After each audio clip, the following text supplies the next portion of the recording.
Meu nome é Salomão Moura Efma Pinto Filho, sou discente da UFPA, integrante do grupo Narrares, Narrativas de Resistência, orientado pela professora Tânia Maria Sarmento Pantoja. Vou apresentar no CSU 2023 o trabalho titulado O Teor Testemunhal e Meu Avô Apolinário, um mergulho no rio da minha memória.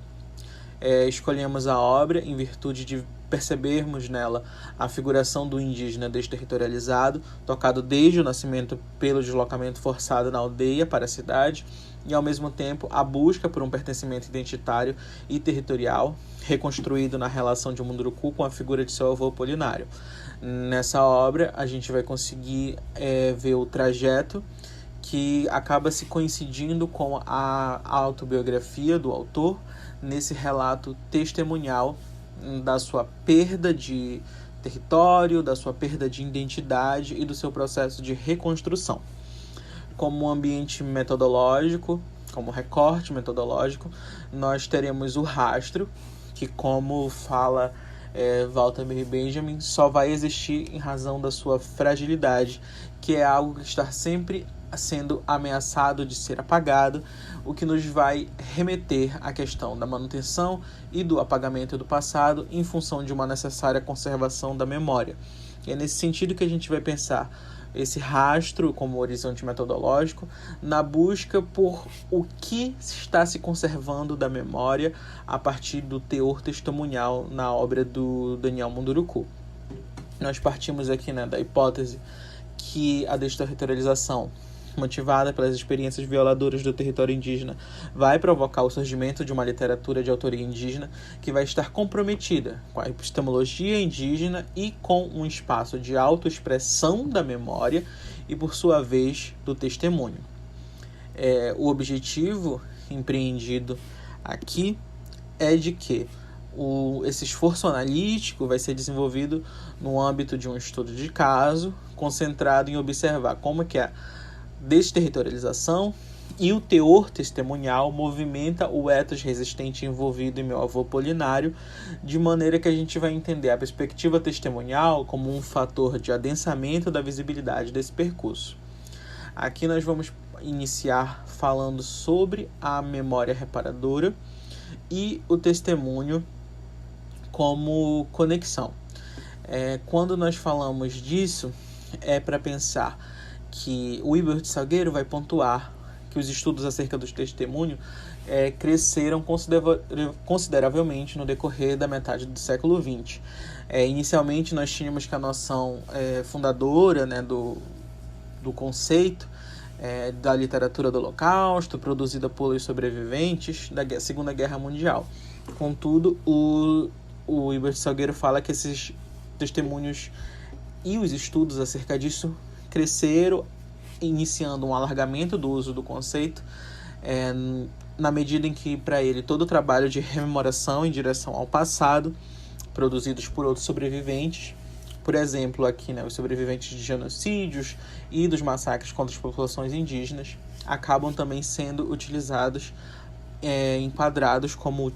a questão do testemunho. E aí, nesse alargamento, nós vamos poder situar a literatura de autoria indígena, que se desenvolveu e se consolidou a partir da década de 90 do século XX, ao fazer emergir escritores indígenas dispostos a fundar o que Danner e Rico vão estabelecer como uma voz praxis autoral, por meio dessa escrita que tem como uma de suas características a mescla de diferentes modelagens narrativas, especialmente ao hibridizar a voz autobiográfica e a voz testemunhal, sem deixar de assinalar as perspectivas e as condições impostas aos indígenas pela civilização moderna. Aqui vai ser importante a gente conseguir caracterizar o que é o teor testemunhal, que vai ser o que Seligman Silva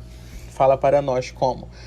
pôr em questão as fronteiras entre o literário, o fictício e o descritivo.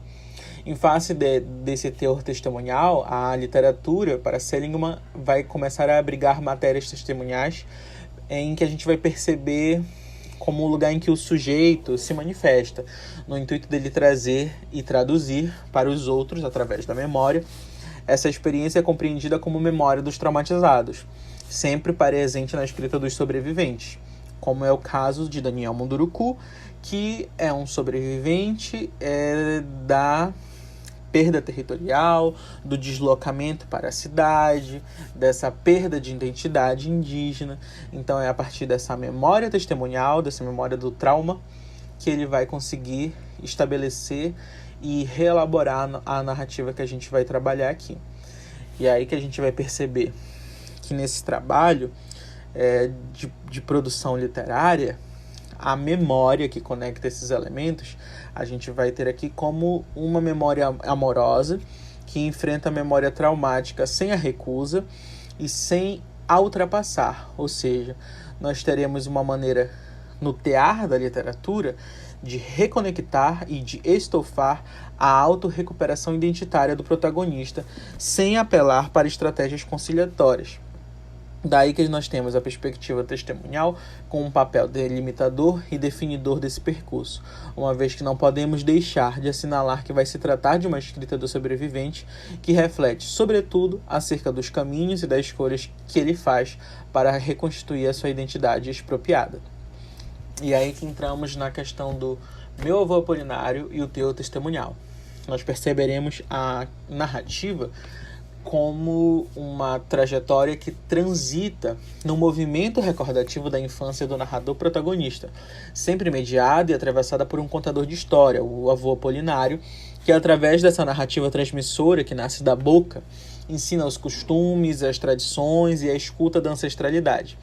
Desse modo, além da confusão entre Daniel Munduruku e o narrador protagonista da narrativa, que afirma a coincidência entre o produtor da narrativa e o narrador da narração, tal como afirmado por Selima Silva, o coprotagonismo do avô Apolinário vai proporcionar no fio narrativo que o narrador protagonista relabore o seu passado colonial e o seu passado recente, não menos colonizador, nos territórios indígenas latino-americanos, e acaba atualizando, nos termos de uma contra-história, a luta identitária dos povos indígenas. Dando prosseguimento, poderemos pensar a questão que se estabelece com a construção dessa literatura indígena, dessa obra em questão, que é que esse ato testemunhal, esse ato da escrita dessa obra, ela produz um lugar de memória. Então a gente vai perceber aqui que no processo da escrita haverá um permanente desenvolvimento do ato de narrar como lugar de memória. Seja na modalidade oral ou seja na modalidade escrita, a primeira é representada pelo vô Apolinário, a segunda será inerente à formulação testemunhal do Munduruku, pois como Pierre Nora nos propõe, para haver um lugar de memória, além do material proposto na materialidade da narrativa indígena, é necessário que essa escrita ela seja revestida de uma aura simbólica e funcional para que esteja garantida uma cristalização da lembrança e a transmissão simbólica, num contínuo entrelace entre o coletivo e o indivíduo, em prol do que ele vai falar, como parar o tempo, bloquear o trabalho do esquecimento, fixar um estado de coisa, imortalizar a morte, materializar o imaterial. E vai ser por esse motivo de entender o lugar de memória e a produção da narrativa que será crucial na narrativa o momento em que, após o personagem protagonista, o narrador protagonista, refletir sobre a vida na cidade, ou o seu mundo desaldeado, no capítulo intitulado Maracanã, no qual é narrado o primeiro momento de retorno do narrador à aldeia de sua infância, e também perceber no movimento recordativo testemunhal que nós seremos apresentados ao cotidiano daquela comunidade de Munduruku, aos rituais de escuta diante da casa dos parentes, para ouvir as histórias contadas pelos velhos e velhas da aldeia. O que, como trabalhado num lugar de memória, além de ter a materialidade dessa narrativa indígena, está sendo revestido por uma aura simbólica e funcional que funciona para a cristalização da lembrança e para a construção da narrativa. E aí que nós vamos perceber aqui na leitura que cada momento que será narrado por Daniel Munduruku tem um significado simbólico que por trazer a história e a memória do povo Munduruku como um saber outro,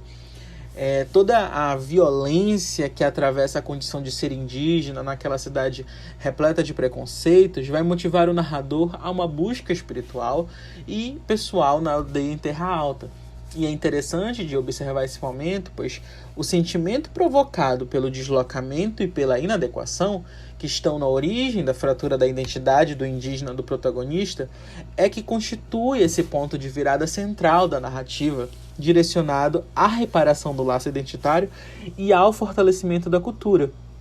E é aí que, diante desse movimento de busca pela recomposição ou reparação identitária, nós temos essa figura na obra que motiva a reelaboração da identidade indígena do jovem Munduruku,